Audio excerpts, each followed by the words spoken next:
I'm ending our marriage, dark, Whitfield Lynn. Every marriage faces challenges, and despite being married twice, Lynn Whitfield couldn't salvage either of her relationships, which ultimately ended in divorce. The talented star has always glorified the silver screen with her unremarkable talent, but she has gone through struggles that many people overlook because of the glitz and glamour of Hollywood. It seems that her marriages are anything but perfect, and she has revealed that she has suffered in her life because of it. At the age of 21, she married Von Teal Whitfield, a man who was 23 years her older and a trailblazer in black theater as an actor, director, and playwright. 1978 saw the separation of Lynn Whitfield and her first husband, Von Teal, 4 years after their marriage. Together, they were childless, and regrettably, Vanell died in 2009 from Alzheimer's disease, which he contracted in 1990. Brian Gibson and Lynn Whitfield started their second marriage. Regretfully, in 1992, her second union ended in divorce, much like her first. Brian Gibson was a director of motion pictures and television. They went through several ups and downs and divorced in 1992 as a result. When asked whether she faced any backlash when she married her second husband, director Brian Gibson, in 1990, despite their short marriage ending in divorce in 1992, Whitfield replied, "When I went through a terrible divorce is when I really discovered my relationship, a spiritual relationship with God. There have been times in my life where I knew that I couldn't make it without God." Whitfield and Gibson have a 6-year-old daughter named Grace Gibson, who frequently appears alongside her mother. Whitfield noted that some people disapproved of her falling in love with the white man who directed her in the Josephine Baker Story HBO television film, stressing that she kept her distance from Gibson and didn't have an intimate relationship while they were working together because she couldn't give up her power. People were concerned about it, and some people were upset that I ended up falling in love and he fell in love with me.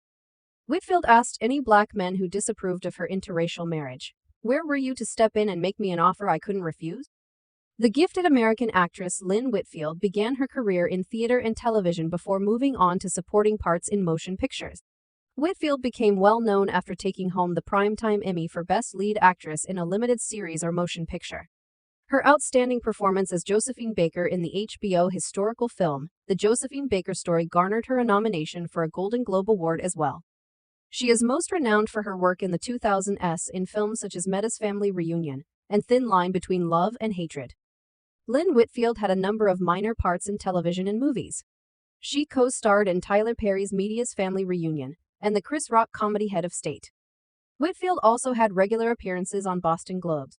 And without a trace in the 2000s, from 2014 to 2015, she played the evil Mary Walker in the ABC legal drama How to Get Away with Murder. She also had recurring parts on Hit the Floor, where she played April Rochelle's violent mother. The show explores the morally dubious world of the Greenleaf family and their vast, Memphis megachurch. In 2015, Lynn Whitfield landed the main villain role in Greenleaf, an original scripted drama series on the Oprah Winfrey Network.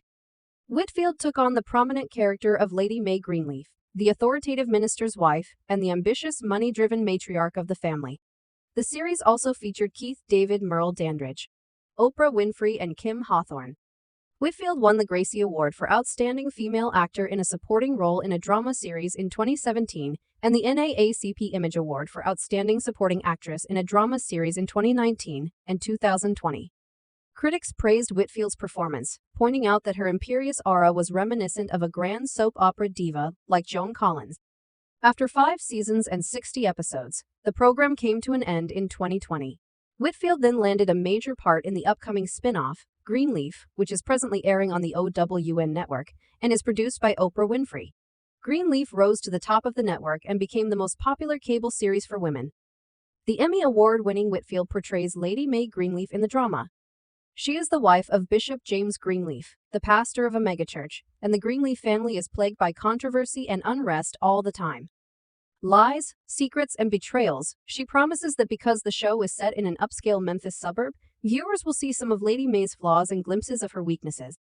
She remarked, "I like her, but she has a lot to learn." Lady Mae is one of those black ladies in America who, in my opinion, has been the backbone of the country.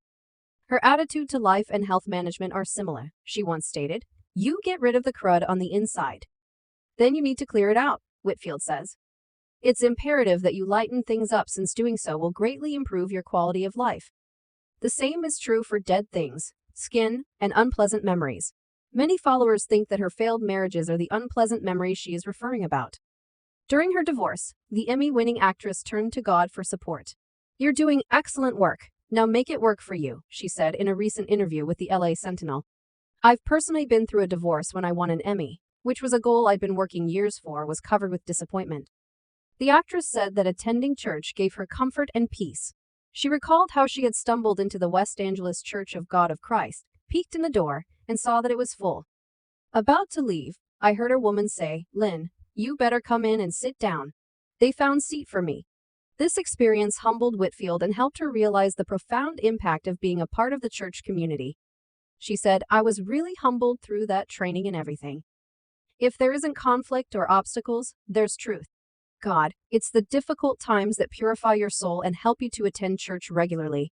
I toured several churches and learned from all the first ladies I met how the first lady helps construct the framework of the church. Whitfield found inspiration that informed her depiction of the preacher's wife, Lady May Greenleaf, in her current position. She informed the root that while they are the queens and look after us, what truly matters is the way they greet us and the atmosphere they create in the church. Lady May Blake, the wife of Bishop Charles Blake, of the West Angeles Church of God in Christ in Los Angeles, was cited by Whitfield as a prime example of what a first lady should be. "She revealed things to me about what a first lady of a church should be. And without her, I doubt that I would have been saved at all, because she created a space where I could discover the amazing power of a metaphysical God." In addition to her acting prowess and ability to capture a character's essence, Lynn Whitfield is renowned for her courage and tenacity in accepting herself as she is. The past 5 years. By letting go of another aspect, Lynn Whitfield has accepted a big shift in her life. Artificial hair, the actress decided to appreciate her hair as it naturally grows. According to Whitfield, Hyper Hair magazine, about 3 years ago, "I came to the realization that I had no idea what my natural texture was," admits Whitfield to Hyping Hair magazines, "which piqued my interest. I'm only now beginning to see the pattern, and I like it. It's a nice curl. I'm not sure what I'll do with it. Maybe I can pull it back. We'll see. This will be an experience and a trip. I'm quite happy."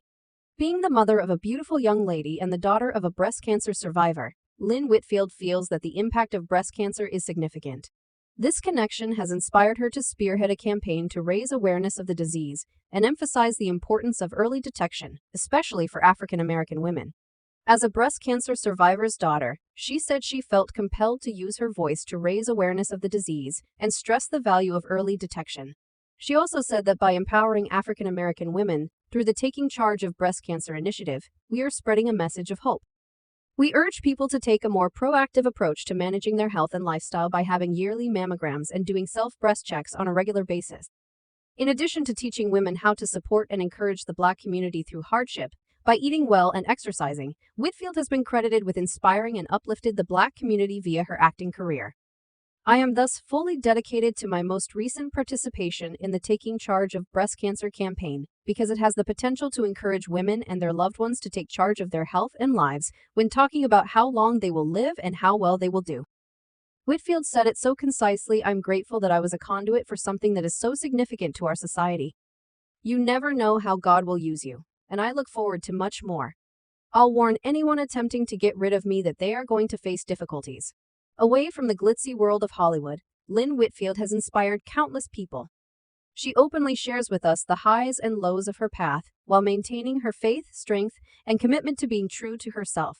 She never stops encouraging others despite the difficulties she faces in life. Someone made a remark. "I have adored this woman since I was a young child, ever when I saw her in the Josephine Baker narrative movie. I still love her." That's everything for today's video, people.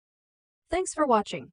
Another user thanked you for blessing us with your amazing beauty and ability and for telling the truth about relationships.